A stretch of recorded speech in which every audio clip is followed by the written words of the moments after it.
بسم اللہ الرحمن الرحیم۔ حق نمبر 20، بچوں کو ورزش اور پرمشقت زندگی کا عادی بنائیے۔ بچوں کے لیے دوسرے سال سے 7ویں سال تک کا زمانہ کھیلنے کودنے اور بھاگنے دوڑنے کا ہوتا ہے۔ اسلام بچے کی اس عمر کو مخصوص حق دیتا ہے اور اس حق کی حفاظت کا حکم کرتا ہے۔ یہ حق قرآن کریم اور رسول اللہ صلی اللہ علیہ وسلم کی سنت دونوں سے ثابت ہے۔ اس عرصے میں کھیل بچے کے نزدیک کھانے پینے سے بھی زیادہ اہم ہوتا ہے، کیونکہ بچہ اس دوران اپنے جسم میں خوراک اور کھانے سے حاصل شدہ طاقت اور حرارت محسوس کرتا ہے اور اسے کھیل کود میں صرف کرنا چاہتا ہے۔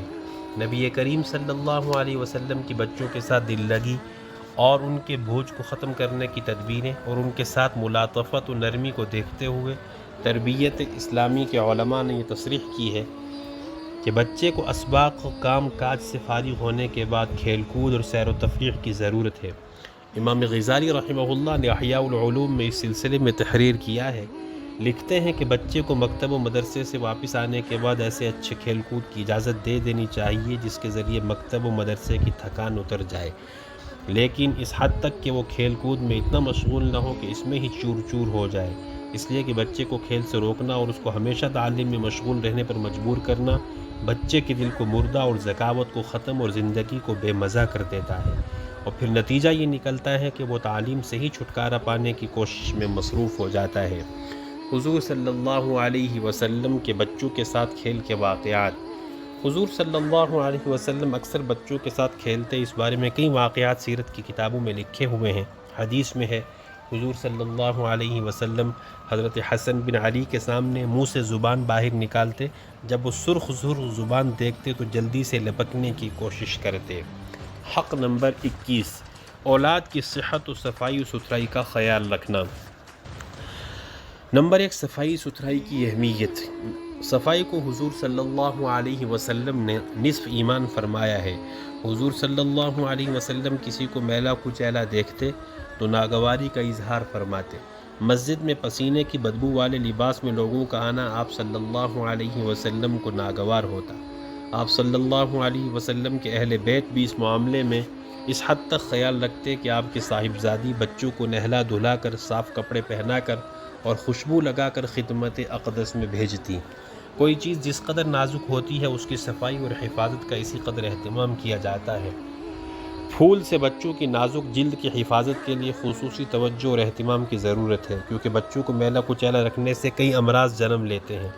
ماں بچوں کی صفائی کے بارے میں شروع میں بہت زیادہ خیال رکھتی ہے، لیکن کچھ عرصے بعد 2-3 بچے ہو جائیں تو پھر لاپرواہی برتی جاتی ہے، جس سے بچے میں جلد کی بیماریاں خاص طور پر پیدا ہو جاتی ہیں، جو کہ بچوں کی حساس جلد کے لیے زیادہ نقصان دہ ثابت ہوتی ہیں۔ جب بچہ صاف ستھرا ہوگا تو گھر کا ہر فرد اسے اٹھائے گا، اپنے سینے سے لگائے گا اور گرم جوشی سے اس کا محبت بھرا بوسہ لے گا اور اسے دلی دعائیں دے گا، ورنہ لوگ گندے بچے کو دیکھ کر کہیں گے کیسا کم قسمت بچہ ہے کہ ایسی گندی اور لاپرواہ ماں ملی، یا اللہ ماں ایسی ماں کو ہدایت دے دے۔ اس سلسلے میں ان امور کا خیال رکھا جائے۔ نمبر 1، روزانہ بچے کو گرمی میں تو کم از کم 2 مرتبہ غسل کروائیں۔ کپڑے گندے ہو جائیں تو فوراً بدل دیں۔ کسی قسم کی گندگی کا بچے کو عادی نہ بنائیں۔ بچے کے ناپاک بستر کو فوراً دھو لیں۔ گھر میں ناپاک کپڑے بالکل نہ رکھیں۔ ناپاک جگہوں پر شیطان کو آنے کا موقع مل جاتا ہے، جس سے گھروں میں مصیبتیں و پریشانیاں آتی ہیں۔